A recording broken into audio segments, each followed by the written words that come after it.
నమస్తే అండి. Jojamma village cooking. ఈరోజు మనము ఉల్లి పొరక ఫ్రై చేస్తున్నాను. ఎలా చేయాలో చూపిస్తాను. ముందుగా మనము చూడండి, చిన్న చిన్న ఉల్లిగడ్డలు ఉన్నాయి కదా, ఈ ఏర్లు అయితే కట్ చేద్దాం.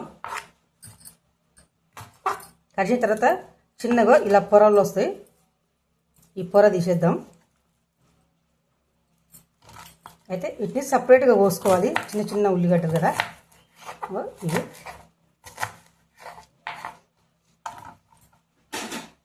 ఇవి ఒక గిన్నెలో వేసుకుందాం.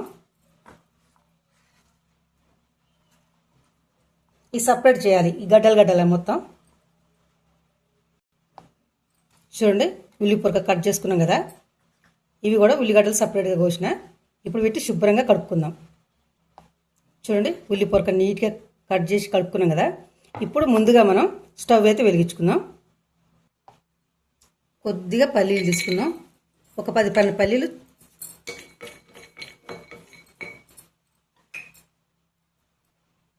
పల్లీలకి తోడుగా కొద్దిగా కట్ చేసి పెట్టుకున్న కొబ్బరి ముక్కలు వేసుకుందాం. కొద్దిగా జీలకర్ర కూడా వేసుకుందాం. ముందుగానే వేస్తే జీలకర్ర మాడిపోతుంది ఊరికనే, కాబట్టి ఇప్పుడు లేట్గా వేసాను అనమాట. రోల్ తీసుకున్నాం కదా, ముందుగా కొంచెం మిరియాలు వేసుకుందాం. కొంచెం కచ్చపక్కగా దంచుకుందాం. వెల్లుల్లి రెబ్బలు ఇవి కూడా కొద్దిగా వేసుకుందాం. మిరియాలతో పాటు ఇవి కూడా కచ్చపచ్చగా దంచుకుందాం. చూడండి, దంచుకున్నాం కదా, ఒక గిన్నెలోకి అయితే ఎత్తి పెట్టుకుందాం. వేయించుకున్న చూడండి పల్లీలు, జీలకర్ర, కొబ్బరి ఉంది కదా, ఇప్పుడు వాటిని దంచుకుందాం.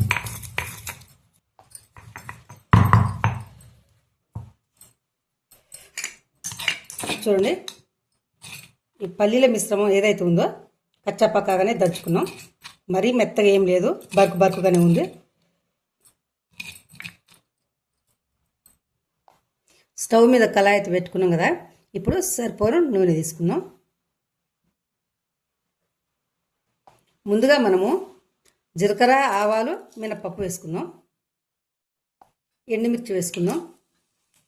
మనం కట్ చేసి పెట్టుకున్నాం కదా ఉల్లి పొరక యొక్క ఉల్లిగడ్డలు.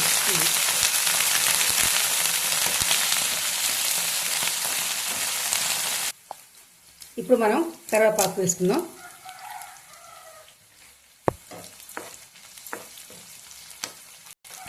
పసుపు ఇప్పుడే వేసుకుందాం.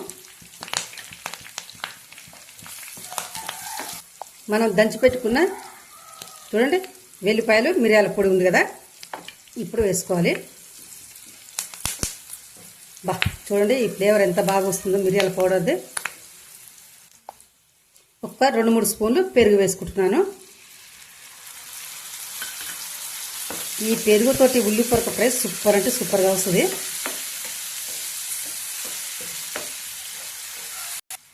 ఇప్పుడు మనం ఒక్క పచ్చిమిరపకాయని 4 ముక్కలు చేసి వేసుకున్నాం. ఇప్పుడు కొద్దిగా అల్లం వెల్లిపాయ పేస్ట్ వేసుకున్నాం. ఎందుకంటే ఆల్రెడీ మనం ఇందాక వెల్లుల్లి వేసుకున్నాం కదా, అదే చాలా బాగుంటుంది అన్నమాట, కచ్చాపక్కాగా దంచుతాం కాబట్టి. ఇప్పుడు మనం కట్ చేసి పెట్టుకున్నాం కదా ఉల్లి పొరక వేసుకున్నాం.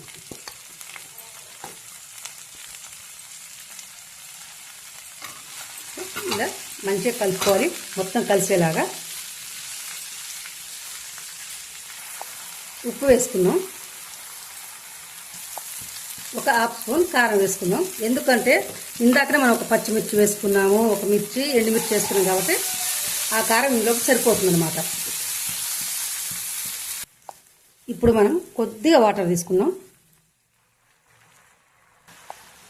ఇందాక మనం దంచుకున్నాం కదా పల్లీలు, కొబ్బరి, జీలకర్ర, ఇవి ఇప్పుడు వేసుకుందాం. ఇవి వేయటంతోనే ఈ కూరకి చాలా టేస్ట్ వస్తుంది.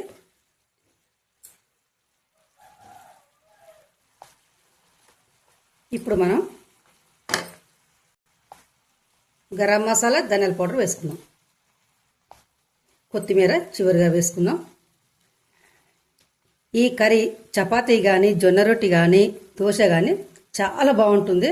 ఈ కర్రీ కనుక మీకు నచ్చినట్టయితే లైక్ చేయండి, షేర్ చేయండి, సబ్స్క్రైబ్ చేసుకోండి ఫ్రెండ్. బాయ్.